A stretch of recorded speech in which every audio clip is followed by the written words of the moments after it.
ഐശ്വര്യ, ഈ ഹണി റോസിൻ്റെ ബോബി ചെമ്മണ്ണൂരിനെതിരെയുള്ള ഈ കേസിൽ ഹണി റോസിൻ്റെ വസ്ത്രധാരണത്തിന് എതിരെ, വസ്ത്രധാരണം ഓരോരുത്തരുടെ സ്വാതന്ത്ര്യമാണ്, സ്ത്രീകളുടെ ആയാലും പുരുഷൻ്റെ ആയാലും, നാണം മറയ്ക്കണം, മര്യാദയ്ക്ക് നടക്കണം എന്നുള്ളത് മാത്രമേ ഉള്ളൂ. അതിന് ഏത് രീതിയിലല്ല അവനവൻ്റെ ഇഷ്ടമാണ്. അപ്പോൾ അതിനെതിരെയൊക്കെ ഇപ്പോൾ കുറച്ച് ഹണി റോസിന്റെ വസ്ത്രധാരണത്തെക്കുറിച്ച് ഇപ്പോൾ രാഹുൽ ഈശ്വർ പറഞ്ഞു. ഇപ്പോൾ വേറൊരു നടി, നമ്മുടെ കക്ഷി അമ്മണിപ്പിള്ള എന്ന് പറഞ്ഞൊരു നല്ല സിനിമ, അതിൽ അഭിനയിച്ചൊരു നടി പറയും ഫറാഷ് ഷിബില. ഇവിടെ വസ്ത്രധാരണം എന്ന് പറയുന്നത് ചേട്ടൻ പറഞ്ഞതുപോലെ അത് ഓരോരുത്തരെയും ഇഷ്ടമാണ്. ഇപ്പോൾ എനിക്ക് ഏറ്റവും ഇഷ്ടം സാരി ഉടുക്കാൻ വേണ്ടിയിട്ട് എന്ന് വെച്ചിട്ട് എല്ലാവരും ഈ സാരി ഉടുത്തുകൊണ്ട് പോകുന്നത് അത്ര ഈസിലി വെയർ ചെയ്യാൻ പറ്റില്ല. ഇപ്പോഴത്തെ സ്ത്രീകളുടെ ജോലിയുടെ ഇതുമായിട്ട് ബന്ധപ്പെട്ട് സാരി ഉടുത്ത് ഇപ്പം വാഹനം ഓടിക്കലായിരുന്നാലും ബസ്സിൽ കയറലായാലും വലിയ ബുദ്ധിമുട്ടാണ്. പക്ഷെ എനിക്ക് എപ്പോഴും കംഫർട്ടബിൾ ആയിട്ടുള്ളൊരു ഡ്രസ്സിങ് എനിക്ക് സാരിയാണ്. അപ്പോൾ ഓരോരുത്തർക്കും അതുപോലൊരു ഇഷ്ടമുണ്ട് എന്ന് വെച്ചിട്ട് അതിനെ ചോദ്യം ചെയ്യാനുള്ളതൊന്നും ആർക്കും ഇല്ല.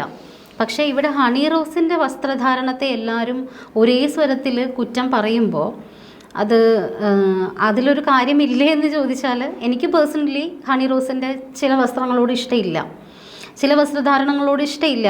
ഹണിക്ക് ധരിക്കാം, പക്ഷെ അത് ഒരു പബ്ലിക് പ്ലാറ്റ്ഫോമിൽ വരുമ്പോൾ ആ ഡ്രസ്സിൽ വന്നിട്ട് അത് കണ്ട് ഞരമ്പന്മാർ ഉറപ്പാണല്ലോ അവിടെ ഉണ്ടാവുന്നതിൽ പലരും അമ്മയെ തല്ലിയ രണ്ട് പക്ഷം പറയുന്ന നാടാണ് അവിടെ. ഇപ്പോൾ ഒരു 100 പേര് കൂടിയ 100 പേർക്കും 99 അഭിപ്രായമായിരിക്കും. തീർച്ചയായിട്ടും അങ്ങനെയുള്ളൊരു സ്ഥലത്ത് വരുമ്പോൾ പല അഭിപ്രായങ്ങളും നേരിടേണ്ടി വരും. അതിന് കൂടെ കേപ്പബിൾ ആയിട്ട് അത് ഓക്കെ ആയിട്ടായിരിക്കണമല്ലോ അവരങ്ങനെ വന്നിട്ടുണ്ടാവുക. ഫറാഷ് ഷിബില എന്ന് പറഞ്ഞ നടി പറഞ്ഞിരിക്കുന്ന കാര്യത്തിനോട് യോജിക്കുന്നുണ്ടോ എന്ന് ചോദിച്ചാൽ, ഹണി റോസ് ഇപ്പോൾ വസ്ത്രധാരണമാണ് ഒരു പെൺകുട്ടിയെ സൈബർ അറ്റാക്ക് എന്ന് പറയുന്ന സാധനം ഒരു കാരണവശാലും ന്യായീകരിക്കാൻ പറ്റുന്ന ഒരു സാധനമല്ല. പക്ഷേ ഹണി റോസിന്റെ സൈബർ അറ്റാക്കിന് മാത്രം, ഹണി റോസിനെതിരെ നടന്നപ്പോൾ മാത്രം ഇത്രത്തോളം നമ്മുടെ ഗവൺമെന്റ് അലേർട്ടായത്. അത് ഇപ്പോൾ നമ്മുടെ സംസ്ഥാനം നേരിടുന്ന ഏറ്റവും വലിയ പ്രശ്നം ഇതാണോ എന്ന് ചോദിക്കുന്നത് പോലെയാണ്. വേറെ ഒരു പ്രശ്നങ്ങളിലും ഒരു കേസുകളിലും ഇതിലും വലിയ കാര്യങ്ങളിലൊക്കെ ചത്തുകുത്തി കിടക്കുന്ന നമ്മുടെ പോലീസ് ഇത്രയും അലേർട്ടായിട്ട് ഈ ഹണി റോസിൻ്റെ എതിരെ അശ്ലീല കമന്റ് ഇട്ട 30 പേരെയും തപ്പി നടക്കുന്ന നടപ്പ് കാണുമ്പോൾ ഇതിലും വലിയ പ്രശ്നങ്ങളില്ലേ എന്നൊക്കെ ചോദിച്ചു പോകുന്നത് സ്വാഭാവികമാണ്. നമുക്ക് ഇങ്ങനെ വേണമെങ്കിലും പറയാം, നിരവധി പ്രശ്നങ്ങളുണ്ട്, അതിലൊക്കെയും ഇവർക്ക് വീഴ്ച പറ്റി. ഇനിയുള്ള പ്രശ്നങ്ങൾ ഇവിടെ മുതൽ അവർ നേരെയാകാൻ പോകുന്നു. അതേ നമുക്ക് പറയാനുള്ളൂ. All the best. എനിക്കും അതേ പറയാനുള്ളൂ. എന്തായാലും ഇപ്പോൾ ഈ പറയുന്ന പോലെ ഹണി റോസിന്റെ വസ്ത്രധാരണം കൊണ്ടാണ് അവരെ പറഞ്ഞത് എന്ന് പറയുന്നതിനോടും യോജിപ്പില്ല. ബിക്കോസ് അങ്ങനെ പറയുകയാണെങ്കിൽ ഈ നമ്മുടെ കേരളത്തിൽ പീഡിപ്പിക്കപ്പെടുന്ന ആളുകൾ അവരുടെയൊക്കെ വസ്ത്രധാരണം കൊണ്ടാണ്, അവളങ്ങനെ വസ്ത്രം ധരിച്ചത് കൊണ്ട് അവളെ പീഡിപ്പിക്കാം, അല്ലെങ്കിൽ അവൾ അങ്ങനെ ചെയ്യാം ഇങ്ങനെ ചെയ്യാം, ആ ഒരു തോട്ടിനോടും എനിക്ക് യോജിപ്പില്ല. പക്ഷേ ഇവിടെ സാമുവൽ ജോർജ് അദ്ദേഹം പറയുന്ന ഒരു വീഡിയോ കാണുകയുണ്ടായി. അതിനകത്ത് അദ്ദേഹം കമ്പയർ ചെയ്യുന്ന ഒരു സംഭവം, ഒരു ക്രൈം നടക്കുകയാണെന്നുണ്ടെങ്കിൽ ആ ക്രൈം നടക്കുമ്പോൾ ആ ക്രൈം ചെയ്തു അതിനെ പ്രേരിപ്പിക്കുന്ന ഒരു ഘടകം കൂടി ഉണ്ടല്ലോ, അവർക്കെതിരെയും കേസ് വരണ്ടേ എന്നാണ് സാമുവൽ ജോർജ് ചോദിക്കുന്നത്. അത് അദ്ദേഹം ഉദാഹരിച്ചുകൊണ്ട് ചോദിക്കുന്നത്, അല്ലു അർജുനെതിരെ കേസ് വന്നത്, അല്ലു അർജുൻ്റെ സിനിമ കാണാൻ വേണ്ടിയിട്ട് വന്ന ആ ഒരു ക്രൗഡിനിടയിലേക്ക് അല്ലു അർജുൻ വരുന്നു, അല്ലു അർജുനെ കാണാൻ വേണ്ടിയിട്ട് വലിയൊരു ക്രൗഡ് അവിടെ ഉണ്ടാവുന്നു. ആ ക്രൗഡിനിടയിൽ വെച്ചിട്ട് അല്ലു അർജുൻ്റെ തന്നെ ആരാധികയായ ഒരു സ്ത്രീ മരിക്കുന്നു. പക്ഷെ അതിനെ അറസ്റ്റ് ചെയ്തത് ആ ക്രൗഡിനെയോ ആരെയോ അല്ല, അല്ലു അർജുൻ വന്നത് കൊണ്ടാണ് അവിടെ ആ ക്രൗഡ് വന്നത്. അതുകൊണ്ട് അല്ലു അർജുനാണ് അകത്ത് കിടക്കേണ്ടി വന്നത്. അതുപോലെ ഇവിടെ ഹണി റോസ് വന്നത് കൊണ്ടല്ലേ അവിടെ അങ്ങനെ അത്രയും ക്രൗഡ് ഉണ്ടായത്, ആ ക്രൗഡ് ഉണ്ടായത് കൊണ്ടല്ലേ ഇങ്ങനെ വിമർശനം വന്നത് എന്നൊക്കെയാണ് സാമുവൽ ജോർജ് ചോദിക്കുന്നത്. അത് ഏത് ആംഗിളിൽ ശരിയാകും ഏത് ആംഗിളിൽ തെറ്റാകും എന്നതിലേക്ക് ഞാൻ പോകുന്നില്ല. അതിന്റെ ഒരു ആംഗിൾ എന്ന് പറയുമ്പോൾ അത് വല്ലാത്തൊരു ഇതാണ്. അദ്ദേഹത്തിന്റെ അഭിപ്രായം അദ്ദേഹം പറഞ്ഞെങ്കിലും അതിനോട് യോജിക്കാൻ എല്ലാവർക്കും കഴിയണമെന്നില്ല. പറഞ്ഞോളൂ, ബാക്കി പറഞ്ഞോളൂ. എന്തായാലും അവിടെയാണ് ഞാൻ ഈ ചോദിച്ചതുപോലെ ഒരു ഡ്രസ്സിങ്, ഇപ്പോൾ പീഡിപ്പിക്കപ്പെട്ടവരൊക്കെ ഇതുപോലെ നമ്മുടെ പീഡനത്തിനിരയാവുന്ന കൊച്ചു കുഞ്ഞുങ്ങൾ വരെയുണ്ട്, അവരുടെയൊക്കെ ഡ്രസ്സിങ് കണ്ടിട്ടാണ്, അല്ലെങ്കിൽ അവർക്കും എതിരെ അങ്ങനെയാണെങ്കിൽ പ്രേരണാകുറ്റം വരണ്ടേ? അതാണ് ഞാൻ പറഞ്ഞത്. അതിനെക്കുറിച്ച് നമുക്ക് ഈ പറഞ്ഞതിനെ ആ ഒരു വശത്തെ മുൻനിർത്തി നമുക്ക് ഒരിക്കലും പറയാൻ പറ്റില്ല. അതായത് 60 വയസ്സ് കഴിഞ്ഞ 70 വയസ്സിന് കഴിഞ്ഞ 80 വയസ്സിനടുത്തുള്ള വയോധിക വരെ വയസ്സായവരെ വരെ ഇതേപോലെ ഈ അടുത്തിടയ്ക്ക് കേസ് ക്രിമിനൽ കേസ് അവരെ അറ്റാക്ക് ചെയ്തു എന്ന് പറഞ്ഞിട്ട് ബലാത്സംഗം കുറ്റം വരെ ആരോപിക്കപ്പെട്ട വിഷയങ്ങളുണ്ട്. അപ്പോൾ ഈ ഒരു സ്റ്റേറ്റ്മെന്റിനോട് നമുക്ക് ചില കാര്യങ്ങളിൽ ചില സ്റ്റേറ്റ്മെന്റ് പൊതുവിലാകാൻ കഴിയില്ല. നമ്മൾ ഒരു സ്റ്റേറ്റ്മെന്റ് പറയുമ്പോൾ എല്ലാത്തിനും കൂടി ചേർത്ത് ആ സ്റ്റേറ്റ്മെന്റ് പറയാൻ കഴിയില്ല. വസ്ത്രധാരണത്തിന്റെ കാര്യത്തിൽ ഈ പറഞ്ഞ പോലെ ഹണി റോസിന്റെ ഈ വസ്ത്രധാരണത്തിൽ ഉണ്ടായിരിക്കുന്ന ഈ ഡിസ്കഷൻ എന്ന് പറയുന്നത് അവരൊരു ജുവലറി ഇനാഗുറേഷന് വന്നു. അവരെ ഈ പറയുന്ന പോലെ 100 പേര് വന്നിട്ടുള്ളതിൽ അതിൽ സ്ത്രീകളുണ്ടാവും, ഒരുപാട് സ്ത്രീകളുണ്ട്, പുരുഷന്മാരുണ്ട്. ഞാൻ തന്നെ മൈജിയുടെ ഇനാഗുറേഷന് പോയി കണ്ടിട്ടുണ്ട്. ഈ ഹണി റോസ് വന്നിട്ടുണ്ട്. അതിൽ വരുന്നതെല്ലാം ഭൂരിഭാഗവും ചെറുപ്പക്കാർ, അല്ലാത്തവരും ഒക്കെയുണ്ട്. ഇത്തരത്തിലൊരു ഇനാഗുറേഷൻ എല്ലാവരാലും ശ്രദ്ധിക്കുന്ന ഒരു വ്യക്തിത്വത്തെ കൊണ്ടേ അങ്ങനത്തെ ഒരു വ്യക്തിത്വത്തെ കൊണ്ടേ ഉദ്ഘാടനം ചെയ്യുകയുള്ളൂ. വ്യക്തിത്വത്തെ കൊണ്ട് എന്നുള്ളതിനപ്പുറത്തേക്ക് ഹണി റോസ് സെറ്റ് മുണ്ട് എടുത്ത് വന്നിട്ട് ഇനാഗുറേറ്റ് ചെയ്താൽ ഇത്രയും ആളുണ്ടാകുമോ? ചിലപ്പോൾ ഉണ്ടാകും. ഒരു തവണ അവർ ഈ വേഷം മാറി മറ്റൊരു വേഷത്തിൽ വന്നാൽ ചിലപ്പോൾ അടുത്തതിൽ എന്തെന്നറിയാൻ ആകാംക്ഷയുണ്ട് വരുന്നതാവാം. ഇല്ലെങ്കിൽ വീണ്ടും അങ്ങനെയാണെന്നുണ്ടെങ്കിൽ വരുന്നവരുടെ എണ്ണം കുറയും ചിലപ്പോൾ. പിന്നെ ഐശ്വര്യ ഇതിനകത്ത് വേറെ ഒരു സത്യം കൂടെ ഉണ്ട്. നമ്മൾ ഈ കണ്ണൂരും കോഴിക്കോടും ഒക്കെ ഒരു ചെറിയൊരു അംഗവൈകല്യം പോലെയുള്ള ഒരു ആൺകുട്ടിയെ കൊണ്ട് ഒരുപാട് സ്ഥാപനങ്ങൾ, അതായത് നമ്മുടെ ഈ ചില ബുദ്ധിക്ക് ചെറിയ വൈകല്യം സംഭവിച്ച അതിലൊരു ആൺകുട്ടിയെ കൊണ്ട് ഇനാഗുറേറ്റ് ചെയ്ത ഒരുപാട് സ്ഥലങ്ങളുണ്ട്. ആ കുട്ടി ഒരു ചെറിയ ബുദ്ധിമാന്യമുള്ള കുട്ടിയാണ്, പക്ഷെ അവൻ ഭാഗ്യമുള്ളവനാണ്, അവൻ്റെ ഭാഗ്യം ആ കടയ്ക്ക് ഐശ്വര്യമാണെന്ന് കരുതി അവനെ കൊണ്ട് ഇനാഗുറേറ്റ് ചെയ്തിട്ടുണ്ട്. അപ്പോൾ ഇനാഗുറേഷൻ ചെയ്യിക്കുക എന്ന് പറയുന്ന പല കൺസെപ്റ്റുകളും ഞാൻ എൻ്റെ കേട്ടറിവാണ്. നമ്മൾ ഒരുപാട് മുതലാളിമാരുമായിട്ട് ഒരുപാട് സുഹൃത്തുക്കൾ ഇങ്ങനെയുള്ളവരുമായിട്ടൊക്കെ നമ്മൾ സംസാരിച്ചിട്ടുണ്ട്. അപ്പോൾ ചിലരെ കൊണ്ട് ഇനാഗുറേറ്റ് ചെയ്യുന്ന ആ സ്ഥാപനത്തിന് അടിക്കടിക്ക് ഉയർച്ച എന്ന് പറയുന്നുണ്ട്. ഇപ്പോൾ ഒരു സ്ഥാപനത്തിൻ്റെ ബ്രാൻഡ് അംബാസിഡർ തന്നെ ആ സ്ഥാപനത്തിൻ്റെ ഐശ്വര്യം എന്ന് പറയും. ഇപ്പോൾ മൈജിയുടെ അംബാസിഡർ ആരാണ്? മോഹൻലാലും മഞ്ജു വാര്യരുമാണ്. അപ്പോൾ അതേപോലെ നിരവധി സ്ഥാപനങ്ങൾ. ഇപ്പോൾ ബോബി ചെമ്മണ്ണൂരിന് അദ്ദേഹം തുടങ്ങിയപ്പോൾ മറഡോണയായിരുന്നു അദ്ദേഹത്തിൻ്റെ അംബാസിഡറായിട്ട് വന്നത്. അന്ന് വരെ ഒരു ജുവലറിക്കും ഇല്ലാത്ത ഹൈപ്പ് ഒരു സ്പോർട്സ് താരത്തെ കൊണ്ടുവന്ന് ബോബി ചെമ്മണ്ണൂർ അത് ഇനാഗുറേറ്റ് ചെയ്ത് കേരളം വളരെ അതിശയത്തോടെ കണ്ടൊരു സംഭവം ഉണ്ടായിരുന്നു. അതിനൊക്കെ സാക്ഷി കൂടെ ആകാനുള്ള ഭാഗ്യം നമുക്കൊക്കെ ഉണ്ടായിട്ടുണ്ട്. അപ്പോൾ അത് ഒരു മാർക്കറ്റിംഗ് തന്ത്രമാണ്. ഇങ്ങനെ ഒരു താരത്തെ കൊണ്ടുവന്ന് ഇപ്പം മറഡോണ മരണപ്പെട്ട ശേഷമാണ് ഇങ്ങനെ പലരെയും തേടി ഈ ബോബി പോയത്. ബോബി പോയപ്പോൾ ഇങ്ങനെ ഒരു നടിയെ കൊണ്ടുവന്നു. അവരുടെ വസ്ത്രധാരണം അത് ഈ പറയുന്ന പോലെ നമ്മൾ ഈ ചർച്ചയിൽ തന്നെ കേട്ടത്. അതിൻ്റെ പേരെന്തായിരുന്നു? Samuel George. അതിൽ അദ്ദേഹം പറഞ്ഞ 1-2 കാര്യങ്ങൾ നമുക്ക് ഇതിൽ ആ വീഡിയോ നമുക്ക് ഇതിൽ കൊടുക്കുന്നത് നല്ലതായിരിക്കും, കുറച്ചെങ്കിലും കൊടുക്കുന്നത് നല്ലതായിരിക്കും. അതെ, അതായത് മലയാളിയുടെ ഒരു സ്വഭാവം എന്ന് പറയുന്നത് ആ ഒരു സ്വഭാവത്തിന് അങ്ങനെ ഒരു വലിയ മാറ്റമൊന്നും ഉണ്ടായിട്ടില്ല. ഇത്രയും വലിയൊരു ഇത് പറയുമ്പോൾ ഇഷ്ടമുള്ള വസ്ത്രം ധരിക്കട്ടെ, അങ്ങനെ നടക്കട്ടെ, ഇങ്ങനെ നടക്കട്ടെ, അവനിപ്പോഴും അവൻ്റെ മനസ്സുകൊണ്ട് 50 വർഷം പുറകിൽ തന്നെയാണ്. അതുകൊണ്ടാണ് നമ്മൾ ചാനൽ ചർച്ചകളിൽ കാണുമ്പോൾ പലരും അതിനെ ഇപ്പോൾ രാഹുൽ ഈശ്വറിനെ പോലെയുള്ളവരൊക്കെ തിരിച്ചു പറയുന്നത് ആ വസ്ത്രം ബീച്ചിലിടുന്നതല്ലേ, ആ വസ്ത്രം അവിടെ ഇടുന്നതല്ലേ, ഇവിടെ ഇടുന്നതല്ലേ എന്നൊക്കെ ചോദിക്കുന്നത്. ഇപ്പോൾ അങ്ങനെ പറയുകയാണെങ്കിൽ, ഉദാഹരണം പറയുകയാണെങ്കിൽ, നമ്മൾ അമ്പലത്തിൽ ദർശനത്തിന് പോകുമ്പോൾ നമ്മൾ ആണുങ്ങൾ ചിലപ്പോൾ മുണ്ടെടുക്കും, കൂടിപ്പോയാൽ ഒരു പാൻസ് ഇടും, ഷർട്ട് ഊരേണ്ട അടുത്ത് ഊരും, ഷർട്ട് ഊരാത്തടുത്ത് ഊരാതെ ഇടും. ഞാൻ ചോദിക്കുന്നത്, സ്ത്രീകൾ നമ്മൾ അമ്പലത്തിൽ പോകുമ്പോൾ ആ അമ്പലത്തിൽ പോകുന്നതിൻ്റെ സകല ഇതോടുകൂടിയല്ലേ നമ്മൾ തൊഴാൻ പോകുള്ളൂ. ഇത് ഈ ഇനാഗുറേഷന് വന്ന വസ്ത്രം പോലത്തെ ഒരു വസ്ത്രം ഇട്ടുകൊണ്ട് ഏതെങ്കിലും ഒരു പെൺകുട്ടി തൊഴാൻ വരും? ഇല്ലല്ലോ. അപ്പോൾ ഇതൊരു ആഘോഷമായി നിൽക്കുന്ന ഒരു സ്ഥലത്ത് അത്തരത്തിലൊരു വസ്ത്രം ധരിക്കാൻ ആർക്കും അതിൻ്റെതായ ആ സർക്കംസ്റ്റാൻസസിനെ യോജിച്ച വസ്ത്രം ധരിക്കുന്നൊരു തെറ്റുമില്ല. അവർക്ക് ആളെ കൂട്ടേണ്ടതും ഈ ബോബിക്കും ആവശ്യമാണ്. അവർ ഒരു ഐക്കണായിട്ട് വരുമ്പോൾ അവർക്കും തന്നെ കാണാൻ 10 ആൾ വരുന്ന ഈ സ്ഥാപനത്തിന് നല്ലതാണെന്ന് ചിന്തിക്കുന്നതിൽ ഒരു തെറ്റുമില്ല. അതെ, ഉറപ്പായിട്ടും. അങ്ങനെ സാമുവൽ ജോർജ് സാറിൽ സംസാരിക്കുന്നതിനോട് എനിക്ക് ഈ ഇപ്പോഴും ആ പഴയ 50 വർഷത്തിന് പിറകെ തന്നെയാണ്. അദ്ദേഹത്തെ ഞാൻ വിമർശിക്കുകയല്ല, ഈ ഒരു സ്റ്റേറ്റ്മെന്റിനോട് ഒരു താല്പര്യം പറഞ്ഞേ ഉള്ളൂ. പക്ഷേ അതേസമയം ഫറാ ഷിബില എന്ന് പറയുന്ന നമ്മുടെ ഒരു നടി, കക്ഷി അമ്മിണി പിള്ളയുടെ നായിക, അവരെ കുറിച്ചൊരു കുറിപ്പ് വിമർശിച്ചുകൊണ്ട് തന്നെയാണ് വന്നിരിക്കുന്നത്. അതിനോട് കുറച്ചൊക്കെ എവിടേക്കോ ഒരു സമാനതകൾ തോന്നി. സമാനത മാത്രമല്ല, എവിടേക്കോ ഒരു ശരിയുണ്ട്. ആ പോസ്റ്റ് നമുക്ക് ഒന്ന് വായിച്ചു നോക്കാം. ഫറയുടെ പോസ്റ്റ് ഇങ്ങനെയാണ്: മിസ് ഹണി റോസിനെ കുറിച്ച് പരസ്യമായോ രഹസ്യമായോ ഇവർ എന്താണ് ഈ കാണിക്കുന്നത് എന്ന് പരാമർശിക്കാത്തവർ ഈ കൊച്ചു കേരളത്തിലുണ്ടോ? ഒരു സ്ത്രീ നടത്തുന്ന യുദ്ധം ഞാൻ കാണുന്നു. ഒരുപക്ഷെ അവർ കോൺഷ്യസ് ആയി ഒരു ട്രെൻഡ് സെറ്റ് ചെയ്തതായിരിക്കില്ല, ഇൻഫ്ലുവൻസ് ചെയ്യാൻ ഉദ്ദേശിച്ചിട്ടുമുണ്ടാകില്ല. സർവൈവലാണ് അവർക്ക് ഉദ്ഘാടന പരിപാടികളെന്നും മനസ്സിലാക്കുന്നു. ഉദ്ദേശത്തേക്കാൾ അത് നൽകുന്ന സ്വാധീനം പ്രധാനമാണ്. ഇത് ശരിയാണോ എന്ന് പോസ്റ്റ് ചോദിക്കുന്നുണ്ട്. അതായത് എൻ്റെ മേഖല ഇതായതുകൊണ്ട് ആളുകൾ സ്നേഹത്തോടെ വിളിക്കുന്നു, ഞാൻ പോയി ഉദ്ഘാടനം ചെയ്യുന്നു. അത്രയും നിഷ്കളങ്കമാണ് ഇതിൽ നടന്നിരിക്കുന്ന കാര്യങ്ങളെന്ന് തനിക്ക് തോന്നുന്നില്ല എന്നാണ് ഫറ പറയുന്നത്. അതായത് ഹണി റോസ് വളരെ ബുദ്ധിപരമായി ആൺനോട്ടങ്ങളെയും ലൈംഗിക ദാരിദ്ര്യത്തെയും ഉപയോഗപ്പെടുത്തിയിട്ടുണ്ട് എന്നാണ് ഫറ ഷിബില ഇവിടെ പറയുന്നത്. ഏറ്റവും വലിയ പോയിന്റ് ഇതാണ്. അതെ, ആൺനോട്ടങ്ങളെയും ലൈംഗിക ദാരിദ്ര്യത്തെയും ബുദ്ധിപരമായി ഹണി റോസ് ഇവിടെ ഉപയോഗപ്പെടുത്തുകയായിരുന്നു. അതിനുശേഷം ഇത്തരമൊരു ഇതിലേക്ക് വരുന്നതിനോട് ന്യായീകരിക്കുന്നില്ല എന്നാണ്, അല്ലെങ്കിൽ അവരെ പിന്തുണയ്ക്കുന്നില്ല എന്നാണ് ഫറ ഷിബില പറയുന്നത്. സൈബർ ബുള്ളിയിങ് ഒരു തരത്തിലും ന്യായീകരിക്കാൻ പറ്റുന്ന കാര്യമല്ല എന്നും ഫറ പറയുന്നുണ്ട്.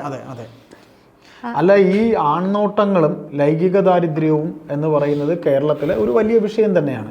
ലൈംഗിക ദാരിദ്ര്യമാണ് ഈ പറയുന്ന ഈ വലിയ വലിയ വിഷയങ്ങളിലേക്ക് പോകുന്നത് എന്നുള്ള കാര്യം ഏറ്റവും വലിയ സത്യവുമാണ്. അപ്പോൾ അതുകൊണ്ട് ഈ പറയുന്ന ആ പോസ്റ്റിൽ അവരതിൻ്റെ ഒരു വശവും കൂടെ കൃത്യമായിട്ട് പറയുന്നു. അത് ശരിക്കും എല്ലാ വശങ്ങളും പറഞ്ഞുകൊണ്ടുള്ള ഒരു പോസ്റ്റാണ്. പോസ്റ്റ് ഇങ്ങനെയാണ് വരുന്നത്: സൈബർ ബുള്ളിയിങ് ഒരു തരത്തിലും ന്യായീകരിക്കുന്നില്ല. സോഷ്യൽ മീഡിയയിൽ അസഭ്യ ഭാഷ ഉപയോഗിക്കുന്നതും ബോഡി ഷേമിംഗ് ചെയ്യുന്നതും മറ്റൊരാളെ വേദനിപ്പിക്കുന്ന പരാമർശങ്ങൾ നടത്തുന്നതും തെറ്റ് തന്നെയാണ്. അതിനെതിരായി മിസ് ഹണി റോസ് നടത്തുന്ന നിയമയുദ്ധത്തിന് ഐക്യദാർഢ്യം പ്രഖ്യാപിക്കുകയും ചെയ്യുന്നു. അതായത് നിയമയുദ്ധത്തിന് ഐക്യദാർഢ്യം പ്രഖ്യാപിക്കുന്നുണ്ട്. പക്ഷെ എൻ്റെ മേഖല ഇതായതുകൊണ്ട് ആളുകൾ സ്നേഹത്തോടെ വിളിക്കുന്നു, ഞാൻ പോയി ഉദ്ഘാടനം ചെയ്യുന്നു. അത്രയും നിഷ്കളങ്കമാണ് കാര്യങ്ങൾ എന്ന് തോന്നുന്നില്ല. നമ്മൾ നേരത്തെ വായിച്ചു. അതെ, മിസ് ഹണി റോസ് വളരെ ബുദ്ധിപരമായി മെയിൽ ഗെയ്സിനെയും ഈ നാടിന്റെ ലൈംഗിക ദാരിദ്ര്യത്തെയും ഉപയോഗപ്പെടുത്തിയിട്ടുണ്ട്. വളരെ വൾഗറായ ആംഗിളിലെടുത്ത തൻ്റെ തന്നെ വീഡിയോകൾ റീഷെയർ ചെയ്യുന്നത് എന്ത് മാതൃകയാണ് നൽകുന്നത്? അതായത് ഹണിയുടെ വൾഗറായിട്ടുള്ള വീഡിയോസ് ബാക്കിയുള്ളവർ ഷെയർ ചെയ്യുന്നു, അതിനെതിരെ ഹണിക്ക് പരാതി കൊടുക്കാം, അതിൽ വരുന്ന കമൻറ്റുകൾക്ക് ഹണിക്ക് പരാതി കൊടുക്കാം. പക്ഷെ ഹണി തന്നെ ഹണിയുടെ അത്തരം വൾഗർ വീഡിയോസ് തന്നെ ഷെയർ ചെയ്യുന്നു എന്നുള്ളതിന്റെ അർത്ഥം ഹണി ആ വീഡിയോസ് ആസ്വദിക്കുന്നു. ഇഷ്ടമുള്ളത് കൊണ്ടാണല്ലോ നമ്മള് ഇപ്പൊ ഞാൻ എൻ്റെ ഒരു ഫോട്ടോ ഇൻസ്റ്റയിൽ പങ്കുവെക്കുകയാണെങ്കിൽ അത് എനിക്ക് ഇഷ്ടമുള്ളൊരു ഫോട്ടോ ആയിരിക്കും ഞാൻ പങ്കുവെക്കണം. സ്ത്രീകളെ അങ്ങേയറ്റം സെക്ഷുവലൈസ് ചെയ്യുന്ന ഒരു ഇൻഡസ്ട്രിയിൽ അതിനെതിരെയുള്ള പോരാട്ടങ്ങളെ ഇത് തീർച്ചയായും ബാധിക്കും. മിസ് ഹണി റോസിനെ കുറിച്ച് പരസ്യമായോ രഹസ്യമായോ ഇവർ എന്താണ് ഈ കാണിക്കുന്നത് എന്നെങ്കിലും വിമർശിക്കാത്തവർ ഈ കൊച്ചു കേരളത്തിലുണ്ടോ? ഒരു സ്ത്രീ നടത്തുന്ന യുദ്ധം ഞാൻ കാണുന്നുണ്ട്. ഒരുപക്ഷെ അവർ കോൺഷ്യസ് ആയി ചെയ്തതായിരിക്കില്ല, ഇൻഫ്ലുവൻസ് ചെയ്യാൻ ഉദ്ദേശിച്ചിട്ടുമുണ്ടാകില്ല. സർവൈവലാണ് അവർക്ക് ഉദ്ഘാടന പരിപാടികളെന്നും മനസ്സിലാക്കുന്നു. പക്ഷേ impact is more important than intention. Right? Nothing that is morally wrong can be politically right. ഇതാണ് ഫറ ഷിബില പറഞ്ഞു വെക്കുന്ന ഒരു കാര്യം. അതായത് ഫറയുടെ ഇപ്പം ഇക്കൂട്ടത്തിൽ ഈ ഒരു സബ്ജക്റ്റിനെ പറ്റി വിശകലനം ചെയ്തവരിൽ നിന്നൊക്കെ എനിക്ക് കുറച്ചും കൂടി എനിക്ക് മനസ്സുകൊണ്ട് അടുപ്പം തോന്നിയത് ഫറയുടെ ഈ ഒരു സ്റ്റേറ്റ്മെൻറ്റിനോടാണ്. ഒരുപാട് പേര് ഹണീനെ പിന്തുണയ്ക്കുന്നുണ്ട്, വിമർശിക്കുന്നുണ്ട്, അങ്ങനെ പല പല പല കാര്യങ്ങൾ നമ്മൾ കേൾക്കുന്നുണ്ട്. എനിക്ക് പറയാനുള്ളത്, അഥവാ എനിക്ക് എൻ്റെ മനസ്സുകൊണ്ട് കുറച്ചടുപ്പം തോന്നിയത്, ശരി എന്ന് തോന്നിയത് ഫറയുടെ വാക്കുകൾ തന്നെയാണ് ഇവിടെ. അത് എല്ലാവരും അതേത് രീതിയിൽ കാണും എടുക്കും എന്നുള്ളതൊന്നും എനിക്കറിയില്ല. നമ്മൾ മുഖ്യധാര മാധ്യമങ്ങളിലൊക്കെ കണ്ടത് ഒരു ഇത്തരത്തിൽ വസ്ത്രധാരണത്തിൽ അവരവരുടെ വസ്ത്രം അവരോട് ധരിക്കുന്നതിൽ ഒരു തെറ്റുമില്ല, അതൊന്നും ആരും പറയേണ്ട കാര്യമില്ല എന്ന രീതിയിൽ തന്നെ അല്ല. അതിനോട് ഞാനും എതിർക്കുന്നില്ല. പക്ഷെ എന്റെ വിഷയം പറയുന്നത് ഇപ്പൊ ബോച്ചയെ ഒരു രീതിയിലും ഞാൻ ന്യായീകരിക്കുന്നില്ല. ബോച്ചെ എന്ന് പറയുന്ന മനുഷ്യൻ ഈ പറഞ്ഞ കാര്യങ്ങളും ന്യായീകരിക്കുന്നില്ല. അറ്റ് ദ സെയിം ടൈം ഞാൻ പറയുകയാണ്, ഈ അശ്ലീല കമൻ്റ് ഇട്ടവർക്കെതിരെ ഉള്ള ഈ 30 പേരെ തിരഞ്ഞു പിടിച്ച് അവർക്കെതിരെ ഇങ്ങനെ അവരെ മാത്രം ഫോക്കസ് ചെയ്തിട്ട് നമ്മുടെ ഈ പോലീസ് അല്ലെങ്കിൽ ഗവൺമെന്റ് കാണിക്കുന്ന ഇത്രയും അലേർട്ടായിട്ടിരിക്കുന്ന ഫോക്കസ് ചെയ്ത് നോക്കുന്നതെന്ന് പറയുന്നത് എല്ലാവർക്കും ഒരു പാഠമാകേണ്ട വിഷയം. ഈ പാഠം എത്ര നാൾ നീണ്ടു നിൽക്കും എന്നുള്ളതാണ്. പിന്നെ പലർക്കും കിട്ടാത്ത നീതിയാണ് ഇവിടെ, ഇതൊന്നും കൂടി അറിയണം.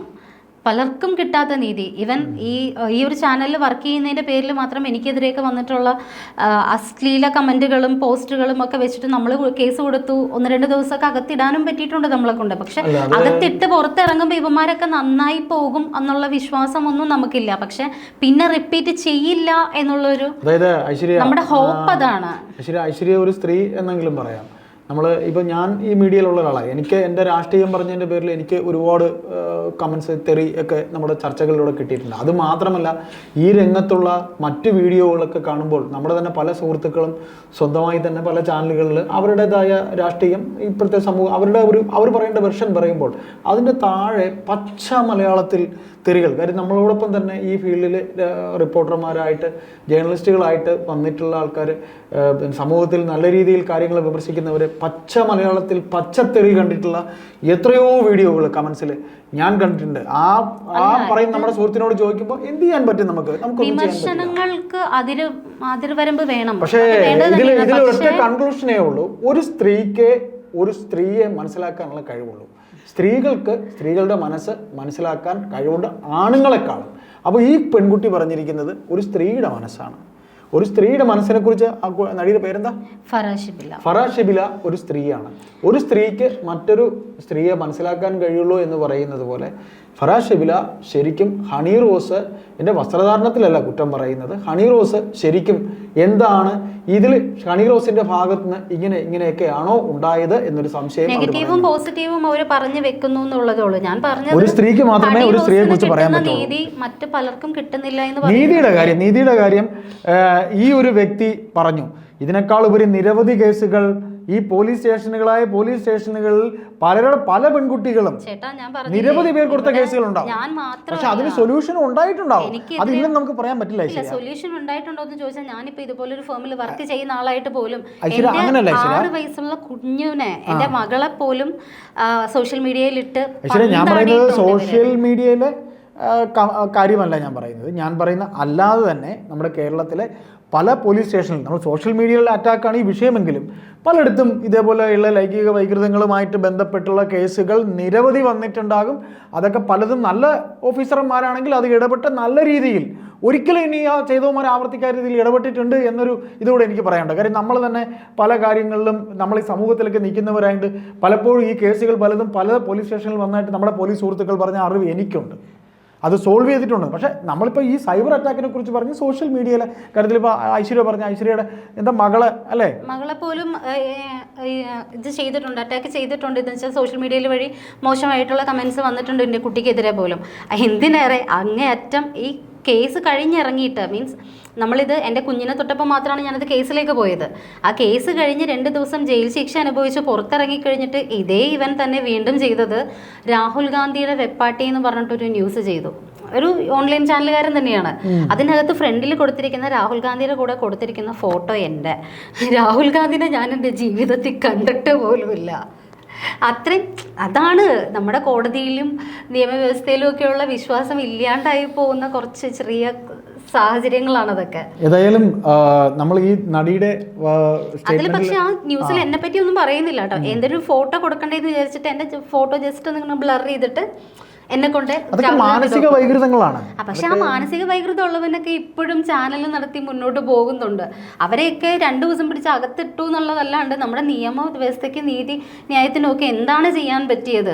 പക്ഷെ ആ സെയിം സ്ഥലത്താണ് നിസാര കമന്റ് ഇട്ടു എന്നുള്ളതിന്റെ പേര് മാത്രം 30 എണ്ണം 60 വയസ്സുകാരനെയൊക്കെ പൊക്കിക്കൊണ്ട് വന്ന് 2 ദിവസം പിടിച്ചിട്ട് അതിനോട് എനിക്ക് യോജിപ്പില്ല. കാര്യം 60 വയസ്സുകാരനായാലും 70 വയസ്സുകാരനായാലും നമ്മള് പിന്നെ ചെയ്യേണ്ട കാര്യം ചെയ്താൽ മതി. കമന്റ് ഇട്ടാൽ അവന് കിട്ടുന്ന ആത്മസംതൃപ്തി ആത്മസംതൃപ്തിയുടെ ആവശ്യമൊന്നും വേണ്ട. അവന്റെ ആത്മസംതൃപ്തിയുടെ കാര്യമല്ല ചേട്ടാ ഇവിടെ പറയുന്നത്. അവന് ഇവരെ പൊക്കാൻ കാണിക്കുന്ന ഇത് എന്തുകൊണ്ട് നമ്മൾക്കൊന്നും സാധാരണക്കാരന് കിട്ടുന്നില്ല എന്നുള്ളത്. അത് ഇതിനൊരു തുടക്കമാവട്ടെ, ഇതൊരു തുടക്കം തന്നെ ആവട്ടെ. ഇത് നമുക്ക് പറയാമല്ലോ, ഈ ഒരു കേസിൽ നിങ്ങൾ ഇങ്ങനെ ചെയ്തല്ലോ. അതാ പറഞ്ഞ എനിക്കൊക്കെ ഉണ്ടായ ഒരു അവസ്ഥയുണ്ടല്ലോ, ഈ പുറത്തിറങ്ങിയിട്ടും ഇതേ തെറ്റ് ആവർത്തിച്ച ഒരു അവസ്ഥയുണ്ടല്ലോ. ആ അവസ്ഥ ഹണി റോസിന്റെ കാര്യത്തിലെങ്കിലും ഉണ്ടാവാതിരിക്കട്ടെ എന്ന് വെച്ചാൽ ഇപ്പോൾ ഹണി റോസിന്റെ കേസ് നിൽക്കുന്നതുകൊണ്ട് പല അമ്മമാരും ഇത്തരം ഞരമ്പ് രോഗികളും ഇങ്ങനത്തെ കമ്മിറ്റിയിൽ നിന്നൊക്കെ ഒന്ന് പുറകോട്ട് വലിഞ്ഞിട്ടുണ്ടാവാം. പിന്നെ സാമൂഹ്യ മാധ്യമം ഇപ്പൊ വന്നിട്ട് എത്ര വർഷമാവും? ഒരു 15 വർഷമോ 10 വർഷമോ കൊണ്ടായിട്ടുണ്ട്. എല്ലാത്തിനും ഒരു അൾട്ടിമേറ്റ് എന്നൊക്കെ പറയുന്ന പോലെ ഇങ്ങനെ അൾട്ടിമേറ്റ് ആക്കി സംഭവത്തിന്റെ ചൂട് മാറുമ്പോൾ വീണ്ടും ഏതൊരു സാധനത്തിന്റെ ഒരു അൾട്ടിമേറ്റ് എന്ന് പറയും. ആ ഒരു അൾട്ടിമേറ്റ് എത്തിയിട്ട് അത് പതിയെ ഡൗൺ ചെയ്ത് ഇതിനപ്പുറം വേറെയിലേക്ക് പോകും. അപ്പോൾ എന്തായാലും വരും കാലം ഇങ്ങനെയുള്ള കാര്യങ്ങളിലേക്ക് തന്നെ പോകത്തേ ഉള്ളൂ. അതിലൊന്നും ഒരു കുറച്ച് നാൾ ഇതിനൊരു അപ്പൊ ഇതൊരു തുടക്കമാകട്ടെ പ്രതീക്ഷിക്കുന്നു. ഇതൊരു നല്ല അല്ല അത് പറഞ്ഞു, നമുക്ക് എനിക്ക് കാത്തിരുന്ന് കാണാം. വിശ്വാസമില്ല. നമുക്ക് കാത്തിരുന്ന് കാണാം. നമ്മളൊക്കെ ഇവിടെ തന്നെ ഉണ്ടല്ലോ, കാത്തിരിക്കാം. നമുക്ക് കാത്തിരിക്കാം. ഇത്തരത്തിൽ കമൻറ്റുകൾ ആൾക്കാർ ഇട്ടെങ്കിൽ അവരെ അതിന് പ്രേരിപ്പിച്ചത് എന്താണെന്നുള്ളത് വളരെ പ്രധാനപ്പെട്ട കാര്യമാണ്. അവരെ പ്രേരിപ്പിച്ചത് ഈ നടി തന്നെയാണ്, ഇവരുടെ വസ്ത്രധാരണ രീതിയാണ്, ഇവർ സമൂഹത്തിൽ ഇവരെ തന്നെ പ്രൊജക്റ്റ് ചെയ്ത രീതിയാണ്. അങ്ങനെയാണെന്നുണ്ടെങ്കിൽ ഈ 30 പേര് ഇവർക്കെതിരെ എന്തെങ്കിലും തരത്തിലുള്ള ശരിയല്ലാത്ത കമൻറ്റുകൾ ഇട്ടിട്ടുണ്ടെങ്കിൽ ഞാൻ അധിക്ഷേപമോ അല്ലെങ്കിൽ പരിഹാസമോ അല്ലെങ്കിൽ അസഭ്യമോ അതിനെയല്ല പറയുന്നത്, ഈ അശ്ലീലം എന്ന് പറയുന്നതാണ്. അശ്ലീലം എന്ന് പറയുന്ന ഒറ്റ ഒരു കാര്യം, അശ്ലീല കമൻറ്റ് ഇട്ടുവെന്നാണ് ഞാൻ പത്രത്തിൽ വായിച്ചത്. അസഭ്യം പറഞ്ഞെങ്കിൽ അത് മറ്റൊരു കാര്യമാണ്, പരിഹസിച്ചെങ്കിൽ അത് മറ്റൊരു കാര്യമാണ്, അധിക്ഷേപിച്ചാലും അത് മറ്റൊരു കാര്യമാണ്. നേരെ മറിച്ച് അശ്ലീലമാണ് പറഞ്ഞതെങ്കിൽ ആ അശ്ലീലം പറയത്തക്ക പോലെ ഈ ആൾക്കാരുടെ മനസ്സിൽ ഇവർ സ്വാധീനം ഉണ്ടാക്കിയത് കൊണ്ടല്ലേ, അല്ലായിരുന്നെങ്കിൽ അവർ പറയുമായിരുന്നു. അപ്പോൾ അങ്ങനെയാണെന്നുണ്ടെങ്കിൽ ഈ 30 പേരും ഈ അശ്ലീല കമൻ്റ് ഇട്ടത് ഒരു കുറ്റമാണെന്ന് നമ്മുടെ നിയമം കരുതുന്നുണ്ടെങ്കിൽ അതിനവരെ പ്രേരിപ്പിച്ച വ്യക്തിയും സമാനമായ രീതിയിലോ അല്ലെങ്കിൽ ഒരു പടി കൂടുതലോ കുറ്റക്കാരിയാണ് എന്നുള്ളതാണ് സത്യം. പറയുന്നതിനേക്കാളും പ്രധാനമാണ് അല്ലെങ്കിൽ പറയുന്നതിനേക്കാളും കൂടുതൽ ഗൗരവമുള്ളതാണ് പ്രവർത്തിക്കുന്നത്. അശ്ലീലം പ്രവർത്തിച്ചത് കൊണ്ടാണ് അവർ അശ്ലീലം പറഞ്ഞത്. വസ്ത്രം കുറച്ച് ധരിക്കുന്നത് അശ്ലീലമാണെന്ന് ഞാൻ ചിന്തിക്കുന്നില്ലെങ്കിലും അങ്ങനെ ചിന്തിക്കുന്ന ആൾക്കാർ നമ്മുടെ നാട്ടിലുണ്ട്. അങ്ങനെ ചിന്തിക്കുന്ന ആൾക്കാരുടെ അടുക്കിലേക്ക് വസ്ത്രം കുറച്ച് ധരിച്ചുകൊണ്ട് ചെന്നിട്ട് ഞാൻ എങ്ങനെയൊക്കെ വസ്ത്രം ധരിച്ചാലും ഞാൻ എന്തൊക്കെ ചെയ്താലും നിങ്ങൾ എന്നെ വളരെ മാന്യമായിട്ട് മാത്രമേ കാണാവൂ എന്ന് ഒരാൾക്കും ചിന്തിക്കാൻ അവകാശമില്ല. അല്ലെങ്കിൽ അങ്ങനെയുള്ള ഒരു സമൂഹത്തിലായിരിക്കണം വികസിത രാജ്യങ്ങളിലോ അല്ലെങ്കിൽ അത്തരത്തിൽ അല്പവസ്ത്രധാരികളായിട്ടുള്ള സ്ത്രീകളും പുരുഷന്മാരും ഒക്കെ ഒരുപാടുള്ള ഇടങ്ങളിൽ ആരും ഇതൊന്നും ഗവനിക്കില്ല. അത് സാധാരണ കാര്യമാണ്. എന്നാൽ അങ്ങനെയൊന്നും ഇല്ലാത്തൊരിടത്ത് അങ്ങനെയൊക്കെയുള്ള കാര്യങ്ങൾ ചെയ്യുമ്പോൾ അത് ആൾക്കാരുടെ മനസ്സിൽ എന്ത് സ്വാധീനം ഉണ്ടാക്കും എന്ന് ആ സ്വാധീനം ഉണ്ടാക്കാൻ ശ്രമിക്കുന്നവർ ചിന്തിക്കണം. കുറേ കാലം തന്നെ പലരും ഇഷ്ടപ്പെടും, അല്ലെ ഈ രീതിയിൽ എനിക്കൊരു പേരുണ്ടാക്കാൻ സാധിക്കും എന്നൊക്കെ കരുതി ഈ പാവ സ്ത്രീ ഇങ്ങനെയൊക്കെ ചെയ്തിട്ട് ഒടുവിൽ ആൾക്കാരുടെ മനസ്സിൽ തന്നെക്കുറിച്ചുള്ള ഇമേജ് എന്ന് പറയുന്നത് ഒരു മോശം ഇമേജ് ആണെന്ന് തിരിച്ചറിഞ്ഞപ്പോൾ അവർക്ക് വകതിരിവുണ്ടാവുകയും അങ്ങനെയൊന്നും ചെയ്യണ്ടായിരുന്നു എന്ന് ചിന്തിക്കുന്നതിന് പകരം ഇപ്പോൾ എനിക്കെതിരെ ഇങ്ങനെയൊക്കെ പറയുന്ന ആൾക്കാർക്കെതിരെ ഞാൻ നിയമനടപടി സ്വീകരിക്കും എന്ന് പറഞ്ഞുകൊണ്ട് അവർ പോവുകയും ചെയ്യുന്ന ഒരു അപക്വമായ കാഴ്ചപ്പാടാണ് നമ്മൾ കാണുന്നത്. അപ്പോൾ എനിക്കിവിടെ നിയമത്തോട് പറയാനുള്ള ഇതാണ്, ഈ 30 പേര് അശ്ലീല കമൻ്റ് ഇട്ടു. ഞാൻ ഒരിക്കൽ കൂടി പറയുന്നു, അശ്ലീലം, അസഭ്യമോ അധിക്ഷേപമോ അല്ല, അശ്ലീല കമൻ്റ് ഇട്ടതിൻ്റെ പേരിലാണ് അവർക്കെതിരെ നടപടിയെടുക്കുന്നതെങ്കിൽ അവരെ കൊണ്ട് അങ്ങനെ അശ്ലീലം പറയിപ്പിക്കാൻ കാരണക്കാരിയായിട്ടുള്ള ഈ നടിയും അവരെ പോലെ തന്നെ കുറ്റക്കാരിയാണ്. അവരുടെ പൊതുസമൂഹത്തിലെ പെരുമാറ്റ രീതി, വസ്ത്രധാരണ രീതി കൊണ്ട് തന്നെയാണ് അവരങ്ങനെ ചിന്തിച്ചത്. അല്ലെങ്കിൽ ഒരിക്കലും അവർ അങ്ങനെ ചിന്തിക്കില്ലായിരുന്നു എന്ന കാര്യത്തിൽ ഒരു സംശയമില്ല. അപ്പോൾ അവർക്ക് ഇവരെ കൊണ്ടിങ്ങനെ കുറ്റം ചെയ്യിച്ച കാര്യത്തിൽ നേരിട്ട് തന്നെ ഉത്തരവാദിത്തമുണ്ട്. കേസെടുക്കുന്നെങ്കിൽ അവർക്കെതിരെയും കേസെടുക്കണം, ഇവർക്കെതിരെയും കേസെടുക്കണം. ഇല്ലെങ്കിൽ ആർക്കെതിരെയും കേസെടുക്കരുത്. Thank you.